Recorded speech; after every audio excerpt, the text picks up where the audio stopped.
Hello friends, आज मैं आपको अपनी रेगुलर टॉपिक से हट के एक नई टॉपिक पे डिस्कस करके कुछ चीज़ें बताना चाहती हूँ।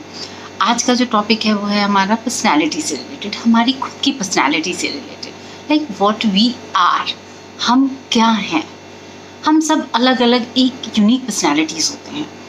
ये यूनिक पर्सनैलिटी हमारे अंदर होती है, हमारे गुण होते हैं, हमारे ट्रेट्स होते हैं जो बेसिकली हम आज छुपे होते हैं, हमें पता नहीं चलता है, हमारे अंदर खोए हुए हैं, छुपे हुए हैं, जिन्हें हमें बाहर निकालना है।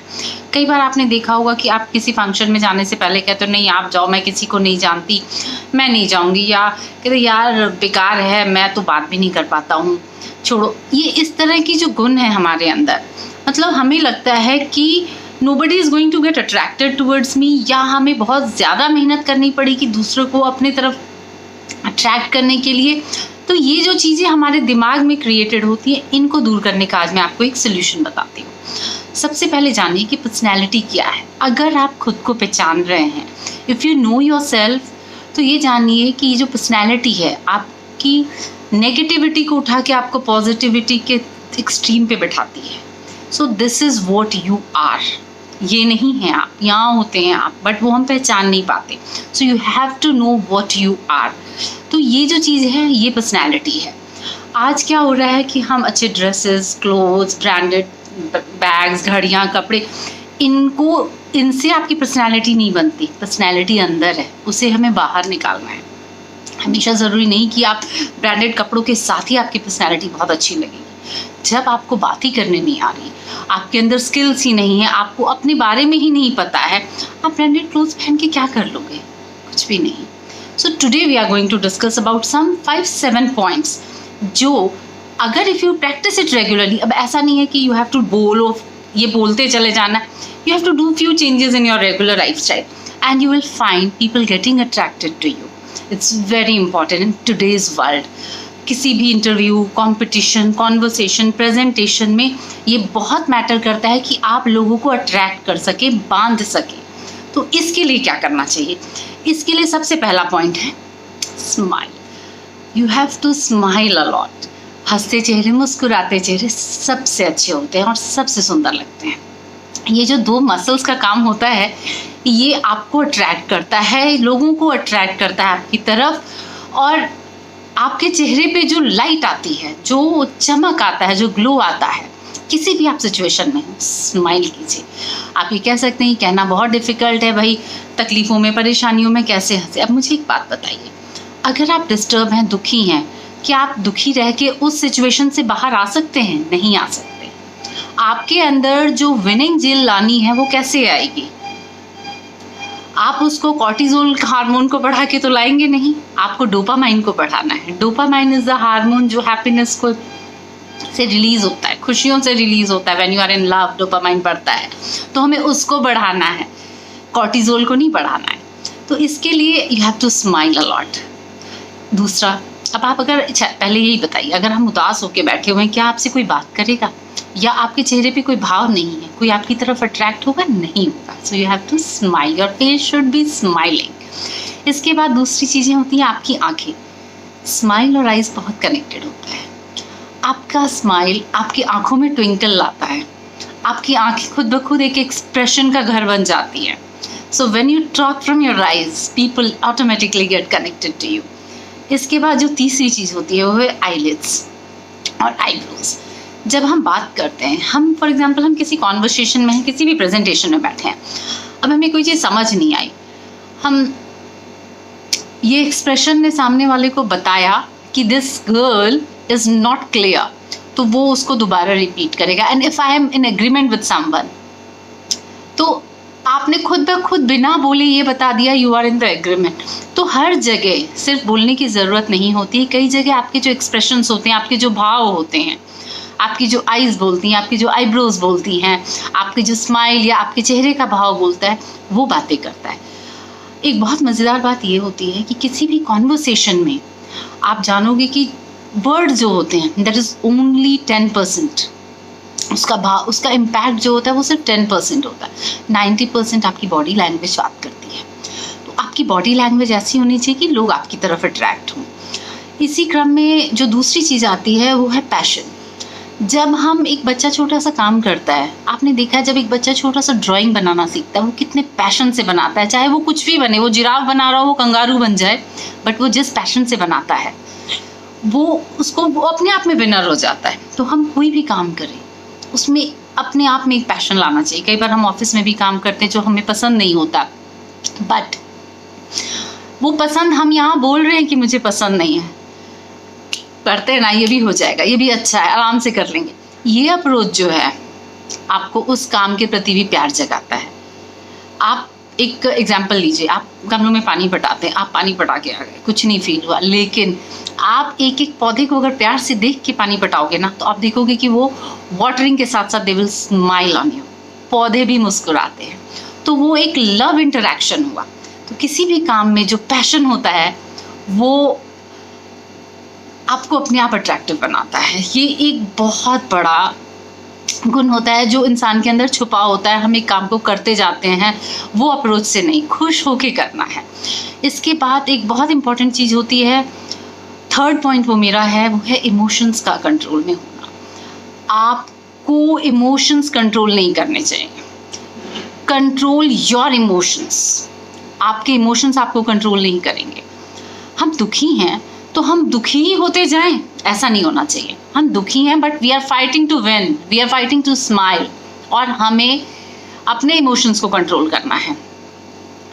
अब आपने कई बार ऐसा भी देखा होगा, आप कई बार किसी बंदे से को देख के आए, मिल के आए, यार उसके घर में इतनी बड़ी ट्रेजेडी हो गई या उसका बिजनेस डूब गया, लेकिन उसके अंदर का एंथो कम नहीं हुआ, उसका चेहरा देखिए, स्माइल देखी, ऐसी बातें हम करते हैं। तो वो हमारे अंदर कब आएगा? जब हमें अपने इमोशंस को कंट्रोल करना आएगा। तो ये वो चीज़ है जो हमें अपने अंदर लानी है। तो इस तरह आप अपने अंदर जब you know how to control your emotions, you will be able to win the situation. इसके अलावा जो चौथा पॉइंट होता है वो है प्रेज करना, तारीफ करना। एक यूनिवर्स का भी लॉ कहता है कि what you give comes back to you. अगर मैं तारीफ करती हूँ, लोगों की बड़ाइयाँ करती हूँ, तो वो चीज़ मुझे ऑटोमेटिकली मिलेगी। जब हम कहते हैं ना, जो दोगे वही मिलेगा। So you have to praise people. Praise दो, प्रेज मिलेगा। और जब हमारी कोई तारीफ करता है तो हमारे अंदर कॉन्फिडेंस बढ़ता है। हमारे कॉन्फिडेंस से हमारी स्माइल बढ़ती है, हमारा ग्लो बढ़ता है, हमारा चेहरा अट्रैक्टिव होता है और हम खुद ब खुद अट्रैक्टिव हो जाते हैं। तो ये जो चीज़ है, ये छोटी सी है बट बहुत मैटर करती है। इसको कोशिश करके देखिए, लेकिन दिल से तारीफ करने की कोशिश कीजिए। इसके अलावा एक जो फिफ्थ पॉइंट मैं आपको बताना चाहती हूँ वो है विनिंग वाला अप्रोच, विनिंग एटीट्यूड, विनर वाला एटीट्यूड। वो हमें हर सिचुएशन में रखना चाहिए, हम किसी भी सिचुएशन में हो। कई बार ऐसा होता है कि हम उदास हैं और उसमें हम बहुत डल हो जाते हैं। हमें डल नहीं होना है। The approach, the attitude should be always positive और विनर वाला। कभी आपने देखा है एक छोटा बच्चा जब रेस में जीतता है, या हमने भी अपने लाइफ में रेसेस की हैं, सब कुछ किया है, तो क्या होता है? यस वी विन, हम जीत गए यार, हम जीत गए। ये जो खुला दिल है, ये जो हमारी खुली बाहें हैं, this increases the good hormones in our body. हमें उस हार्मोन को बढ़ाना है। अब आप ये कहेंगे कि भाई मैं बहुत परेशान हूँ और मैं ऐसे खड़ा हो जाऊँ कि मैं जीत रहा हूँ, तो संभव नहीं है। But I am not saying that. हम आपको ऐसे करने से मना कर रहे हैं, हम आपको ऐसे करने से मना कर रहे हैं, हम आपको फीस बनाने से मना कर रहे हैं। हम बस आपको कह रहे हैं आप ईश्वर को धन्यवाद भी दीजिए उस सिचुएशन, बट ऐसे करके थैंक यू। ये खुले हाथ, ये जो अप्रोच होता है, ये जो अप्रोच है, यस, ये अप्रोच एक विनर का अप्रोच होता है। किसी भी सिचुएशन में आप जीतना चाहते हैं, उस खुले दिल से, खुले हाथों से उस चीज़ का स्वागत कीजिए and you will win, definitely you will win. इसके अलावा जो एक हमारा सिक्स्थ पॉइंट है जो कि बहुत इंपॉर्टेंट होता है वो है फॉरगिवनेस। ये एक ऐसी चीज़ है जो कि बहुत आसानी से नहीं हो पाती, लेकिन अगर आपको किसी को माफ़ करना आ गया ना, तो आप अपने आप में जो चेंज देखेंगे वो किसी मिरेकल से कम नहीं होता। अब फॉरगिव कैसे करें? हर प्रकार से किसी ने किसी रूप में कहीं ना कहीं मुझे दुख दिया है या मैं परेशान हुई हूँ, तो इसमें जो चीज़ हम भूल जाते हैं, वो बहुत इंपॉर्टेंट बात वो ये है कि that other person is not hurting me. उसने तो जो करना था वो उसके कर्मा थे, मैं दुखी हूँ, ये मेरा कर्म है, मेरे ब्रेन, मेरे दिल की तकलीफ़ है कि मैं दुखी हूँ और मैं कह रही हूँ कि उसने मेरे को तकलीफ़ दी। हमें ये अप्रोच नहीं रखना है। हमें अपने आप को माफ़ करना है, क्योंकि हम जब ये माफ़ करते हैं कि चलो उसने जो किया क्या, मुझे आगे बढ़ना है, I am happy, I am relaxed, I am moving ahead, तो वो हम अपने आप को बोल के आगे बढ़वा रहे हैं। And when you speak or say something to your self into your mind, तो वो आपके कर्मों में आने लगता है, और आपके कर्मों में आता है तो फिर वो आपका व्यवहार बन जाता है। तो इसलिए आपको फॉरगिव करना है। तो अभी कैसे करें, इसके लिए एक छोटी सी प्रैक्टिस की जाती है, और वो प्रैक्टिस ये होती है कि किसी को माफ़ करने से पहले उससे माफ़ी मांगी जाए। देखिए, हम सब ये कहते हैं ना कि कुछ हमारे पास्ट कर्मास या कुछ इस तरह के कर्मास होते हैं जो हम कुछ तकलीफ़ें देखते हैं, अनजाने में भी कोई अनजाना आपको इतना हर्ट कर जाता है या कुछ ऐसी चीज़ कर जाता है, आपको लगता है ना इससे मिले ना कुछ हुआ, फिर इसने ऐसा क्यों किया। तो ये इस जन्म नहीं, पिछले जन्म नहीं, कहीं ना कहीं का कुछ तो कनेक्शन है। अब इस कनेक्शन को, कर्मास के कनेक्शन को हमें तोड़ना है। तो इसमें सबसे पहले ऐसे करा जाता है, आपने ये कहना है उस बंदे का ध्यान करके, जो भी XYZ पर्सन हो, please forgive me for the wrong I did to you. आप पहले उससे माफ़ी मांग रहे हैं, and then you say and I forgive you for the wrong you did to me. आपने पहले उनसे मांगी माफ़ी, फिर उनको माफ़ किया। तो इससे क्या है, आपका इसका आगे का, पहले का, पुराना, नया जो भी कर्मा था वो सेटल होता है, और ये कर्म का जो ये चक्र था वो यहीं ख़त्म होता है। बिकॉज अगर हम किसी को बोलते रहे मुझे तकलीफ़ दी, ये किया, मैं उसके साथ अपना कार्मिक अकाउंट बढ़ाती जा रही हूँ। मुझे वो कार्मिक अकाउंट नहीं बढ़ाना है, I have to stop it, इसी जन्म में उसको ख़त्म करना है। So ask for the forgiveness, give the forgiveness. आप ये सारे चेंजेस अपने अंदर करके देखिए, आपको खुद ब खुद रियलाइज़ होगा कि लोग आपकी तरफ अट्रैक्ट हो रहे हैं, आपका कॉन्फिडेंस बढ़ रहा है।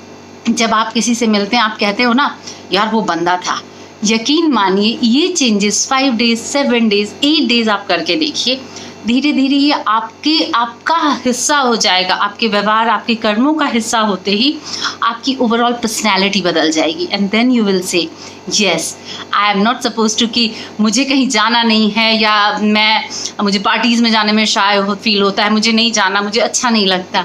यकीन मानिए आप कहीं भी जाएंगे, लोग आपकी तरफ अट्रैक्ट होंगे, क्योंकि जो आपका ऑरा होगा वो ऑरा अपने आप पॉजिटिव वाइब्स देगा, और पॉजिटिविटी ही लोगों को अट्रैक्ट करती है।